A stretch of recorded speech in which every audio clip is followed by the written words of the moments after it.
Oi, eu sou o Felipe e eu sei que vocês sentiram falta do Sexta Maldita. É que a ideia desse quadro não é apenas apresentar um caso de true crime genérico toda semana. Para aparecer aqui, o caso tem que ser bizarro. Tem que ser um caso real tão absurdo que vai deixar vocês se questionando se não é uma obra de ficção. E confia em mim, eu sei que eu já falei isso muitas vezes, mas esse aqui é possivelmente um dos casos mais surreais que já passou por esse canal. Esse é o caso de John Schneeberger versus Candice Foley. Quem está falando a verdade? E quem está mentindo? Mas antes da gente entrar no caso de hoje, deixa eu te pedir um favor rapidão. O meu livro Assim Disse o Universo pode ser vencedor do prêmio LeBlanc. Só depende de vocês.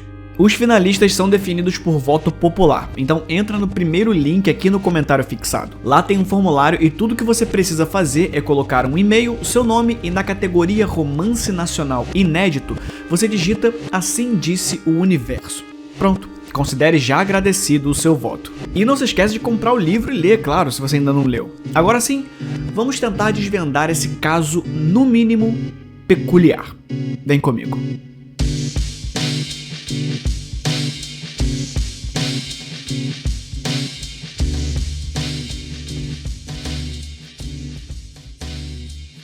John Schneeberger foi criado na Rodésia do Norte, uma colônia britânica onde hoje é a Zâmbia, e se formou em medicina na Universidade Stellenbosch, na África do Sul. Em 1987, aos 26 anos, ele acabou por se mudar para o Canadá. Lá, ele não apenas passou a morar na cidade de Kipling, como também passou a exercer a profissão no Kipling Medical Center. Kipling é uma cidadezinha rural tão pequena que tem mais animais de fazenda do que gente lá. Como eu disse em um vídeo passado sobre a frequência Kirlian, cidade pequena, inferno grande. Diferente das grandes metrópoles onde você pode passar anos sem nunca ver a cara do seu vizinho, aqui era comum que todo mundo conhecesse todo mundo. Ainda mais tendo em vista que o lugar tinha em média uns 1000 habitantes. Alguns anos depois, em 1991, ele se casou com Lisa Dillman. A mulher tinha 2 filhos de um casamento anterior. O casal acabou tendo mais 2 filhas e em 1993 ele conseguiu a cidadania canadense. É uma família feliz que veria a tranquilidade do lar abalada por uma acusação bizarra. E tudo começou no Halloween.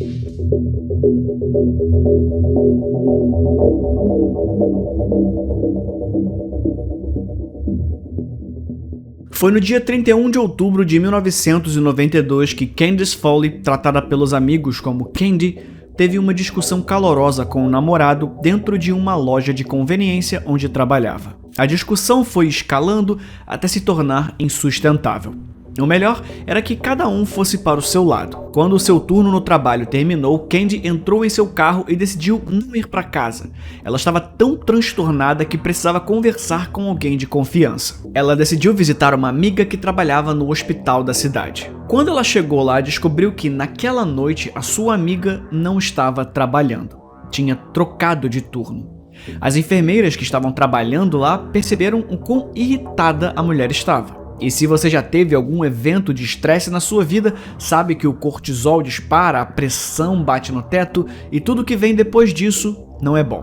As mulheres tentaram ajudá-la, levaram a moça para uma sala de consultório e pediram que ela fosse atendida por um médico.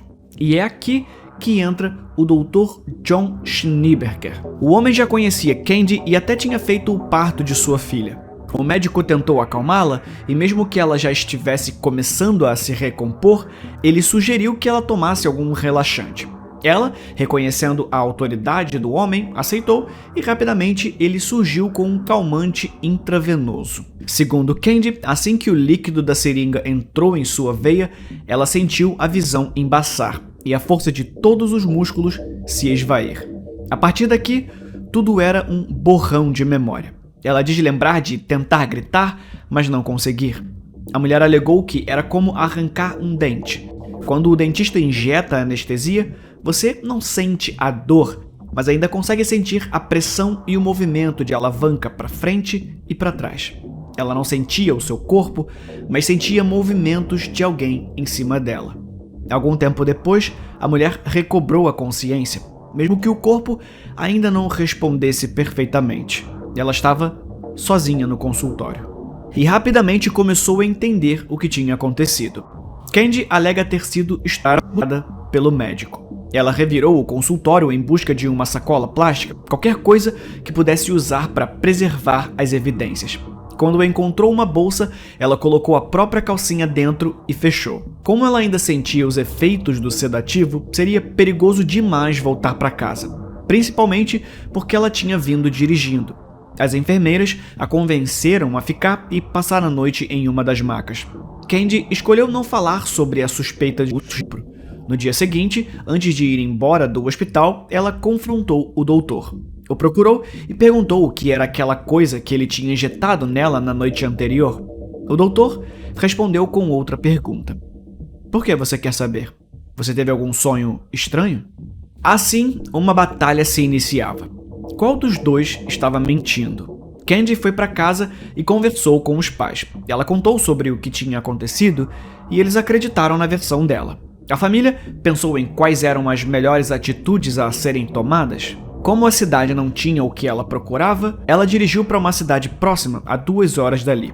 Ela queria uma clínica que tivesse o que é conhecido como kit estupro, um procedimento padrão para se coletar o máximo de evidências após um caso de violência sexual. A conclusão da equipe médica era de que Candy tinha sêmen na calça jeans, na roupa íntima e dentro dela. Em seguida, ela fez um exame toxicológico e foi confirmado que ela tinha recebido recentemente uma dose de midazolam, que também é comercializado como Dormicon ou Versed.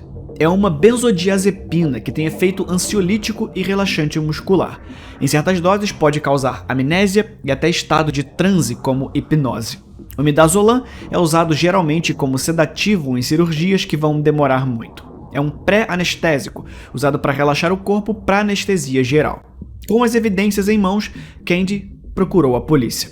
Ela apresentou os documentos da clínica e foi completamente desacreditada. Cidade pequena e um doutor que ajudava toda a comunidade sendo acusado por uma mãe solteira que tinha chegado no hospital fora de si. Alguns especularam que ela queria alguma fama e outros tinham a certeza de que ela tinha se envolvido romanticamente com o doutor de alguma maneira. E também tinha o fato de que, no dia em que o suposto estupro aconteceu, ela escolheu não falar nada com as enfermeiras.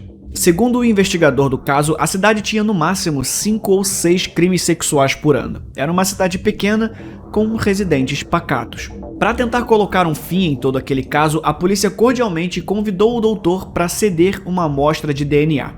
E assim, ele aceitou.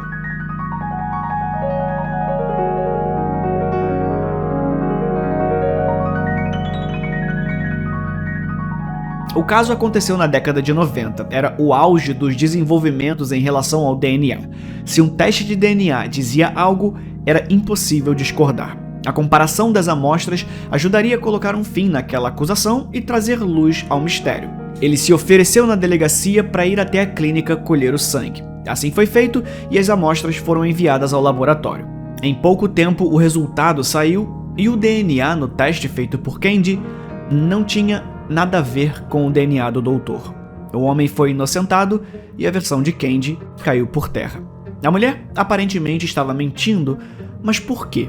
Será que existia mais alguma parte desse mistério que a investigação não conseguiu captar? A história morreu, o doutor seguiu com a sua vida, a sua família fez o mesmo, a cidade voltou ao normal e Candy era incapaz de deixar tudo isso passar. Ela estava disposta a ir até o fim.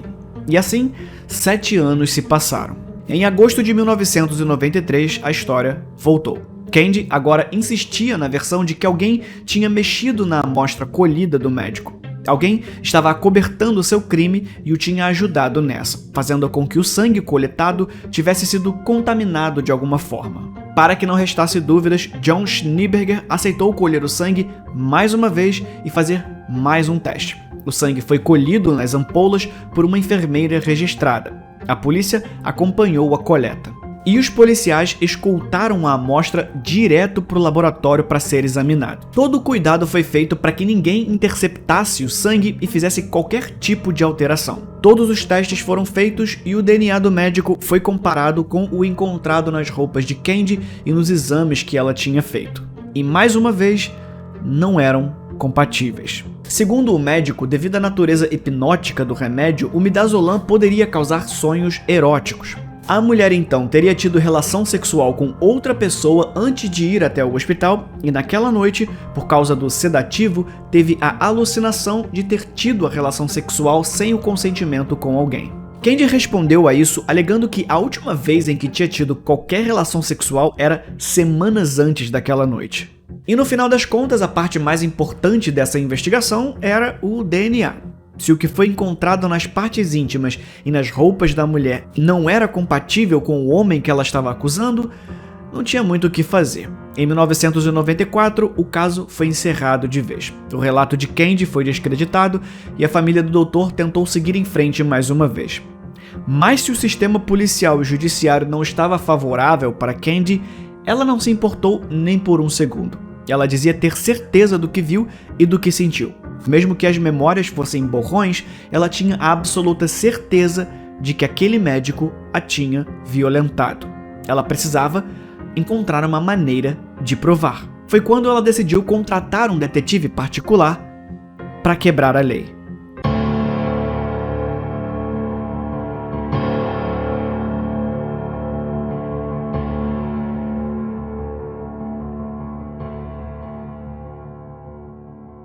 Quando o caso foi encerrado e a polícia encerrou a investigação, foi quando a verdadeira investigação começou para Candice Foley.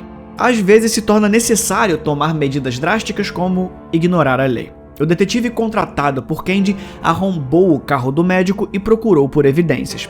No encosto da cabeça do banco, ele encontrou fios de cabelo que coletou imediatamente. Mas a peça principal que ajudaria a trazer alguma luz a esse mistério estava no chão do carro. Um protetor labial. E você deve estar se perguntando, o que tem de mais num protetor labial, Felipe? Tem o DNA do dono.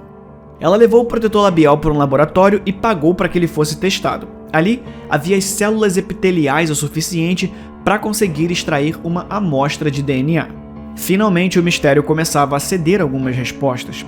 O DNA encontrado no protetor labial era uma correspondência perfeita do mesmo DNA encontrado no sêmen, segundo o teste de estupro que ela tinha feito. Ela levou os testes para a polícia e nada aconteceu. Primeiro porque ela tinha conseguido aquela amostra de DNA de forma ilegal, então não poderia ser usado em nada no processo. Segundo que não tinha nenhuma forma de provar que o protetor labial era do médico mesmo, e ainda que provasse, não tinha como provar que o DNA de fato era do médico. Por mais que fosse uma notícia positiva para Candy, a única evidência que ela tinha em mãos agora era que a mesma pessoa dona do sêmen em seus testes era a mesma pessoa que tinha usado o protetor labial. Só que, por mais que o DNA do protetor labial não pudesse ser usado legalmente, ainda tínhamos essa peça incômoda nesse quebra-cabeça. Uma peça que se agarrou à mente dos policiais e fez com que eles não deixassem a Candy sozinha. Candy abriu um processo civil contra John Schneeberger e o caso foi aberto novamente.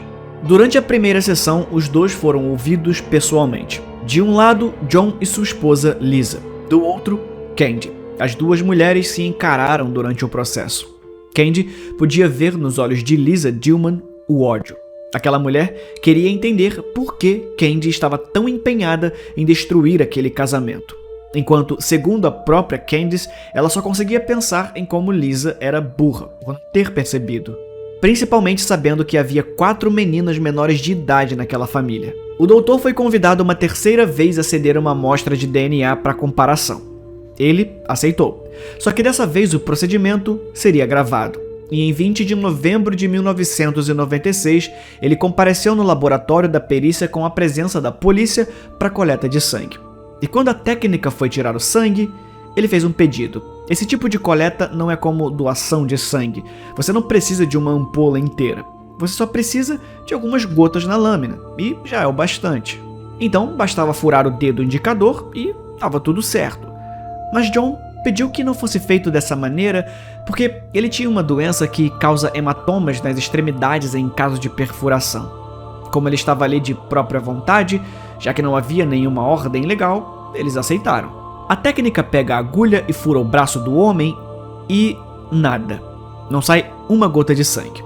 Ela pega outra agulha, sente uma veia larga demais e percebe a dificuldade em colher o sangue. Ela achou que talvez fosse o problema do vácuo na agulha. Na terceira tentativa, ela consegue colher o sangue. Pelo vídeo, você percebe que a doutora foi uma das primeiras a começar a entender o que estava acontecendo ali. Não estamos falando de uma enfermeira numa cidade rural ou de uma pessoa com pouco conhecimento. Agora, o sangue de John Schneeberger estava nas mãos de uma perita. Ela comenta como o sangue estranhamente não parece fresco. O sangue é levado para os testes e o resultado é inconclusivo. O sangue tinha se degradado demais para conseguir fazer qualquer teste. Era a última chance de Candy provar que sua versão era real, e mais uma vez, não tinha dado em nada. Esse caso só teria alguma notícia positiva para Candy em abril de 1995, quando tudo se mostrou muito pior do que imaginavam. Uma das maiores evidências do caso veio de dentro da casa do próprio doutor.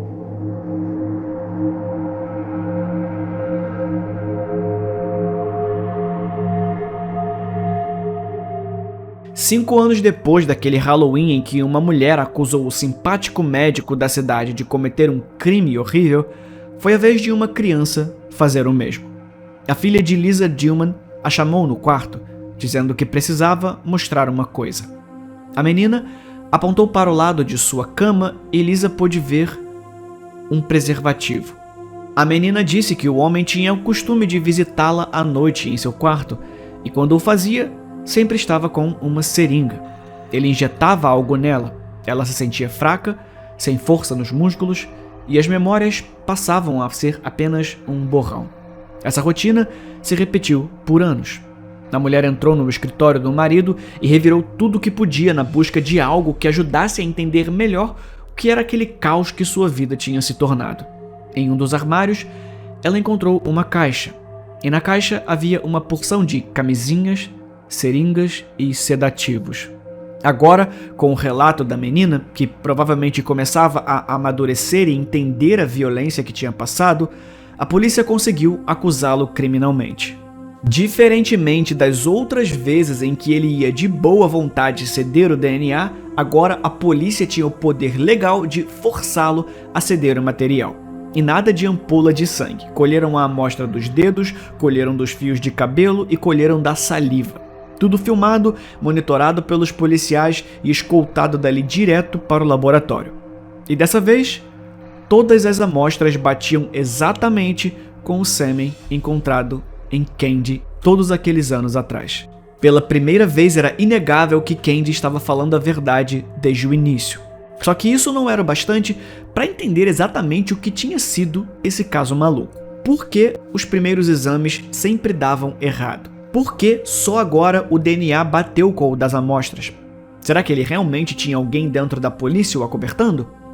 Não. A resposta é mais simples que uma conspiração, mas bem mais absurda do que qualquer coisa que aqueles policiais poderiam imaginar. Todos tinham testemunhado a agulha entrar no braço dele e sair com sangue. Quando ele foi finalmente pego e levado a julgamento, decidiu mudar toda a sua história. Agora, ele acusava Candice de tentar destruir a sua vida. Segundo ele, a mulher resolveu um dia ir até a sua casa, revirar o seu lixo, encontrar uma camisinha usada, pegar o sêmen, colocar nas suas partes íntimas e acusá-lo. E como ele, infelizmente, não tinha outro jeito de se defender, ele teve que trapacear no teste. Como? O cara literalmente cortou o próprio braço no bíceps. Inseriu um dreno de Penrose no próprio braço com o sangue de pacientes que ele tinha colhido nos dias anteriores. Para garantir que tudo corresse bem, ele misturava anticoagulante no sangue do tubo. Lembra que a doutora disse sobre a veia ser grossa demais? Se você rever as imagens, vai perceber a suposta veia em relevo, o que agora claramente dá para verificar que é um tubo. E em todas as vezes em que ele colhia o sangue, levantava a manga da camisa só o suficiente para expor a veia falsa e não mostrar a incisão feita no bíceps. Obviamente, ninguém levou a sério essa história maluca desse médico e ele foi finalmente forçado a pagar pelas atrocidades que cometeu. E aqui encerramos com a parte ruim, de certa forma. Por obstrução da justiça, o estupro de Candy e o da própria filhada, ele pegou apenas 6 anos de cadeia. mas cumpriu apenas 2/3. E o pior, ainda na cadeia, ele legalmente tinha direitos de pai. Lisa Dillman acabou obrigada a levar as meninas para visitá-lo na cadeia. A mulher, obviamente, se recusou a fazer isso e acabou tendo que pagar uma multa de $2.000. A juíza canadense insistiu que o mesmo homem que estava preso por estupro tinha o direito de ser visitado pelas filhas de 5 e 6 anos. Não tinha o que fazer e ela acabou tendo que levar as crianças uma vez por mês até a cadeia para ficar com um ajudador. Em compensação, ele perdeu sua licença médica, obviamente, e passou a trabalhar em obras e na carpintaria. Só que não satisfeito, assim que saiu da cadeia, ele se mudou para a mesma cidade de Candy. Sua esposa, então, o reportou para as autoridades de imigração. Acontece que ele tinha conseguido a sua cidadania ilegalmente. Em dezembro de 2003, depois de cumprir a pena, ele foi deportado para a Zâmbia. Sendo um residente permanente da África do Sul, ele voltou para lá em junho de 2004 e se mudou para Durban para morar com a mãe. De acordo com uma notícia do Mercury News da cidade de Durban, ele se candidatou ao Conselho de Profissões de Saúde da África do Sul para trabalhar novamente com o seu diploma de medicina em menos de 3 semanas após a sua chegada na cidade. O conselho até estava considerando devolver o registro do ex-médico, até que ele subitamente decidiu retirar o pedido em meados de outubro. Desde então, passou a trabalhar como garçom em restaurantes. Essas foram as últimas notícias sobre o criminoso. E esse foi o vídeo de hoje. Uma jornada e tanto. Se você for novo por aqui, é só assistir a playlist Sexta Maldita que tá aparecendo agora aqui na tela. Tem muito mais casos bizarros como esse, falou? A gente se vê no próximo vídeo. Fui.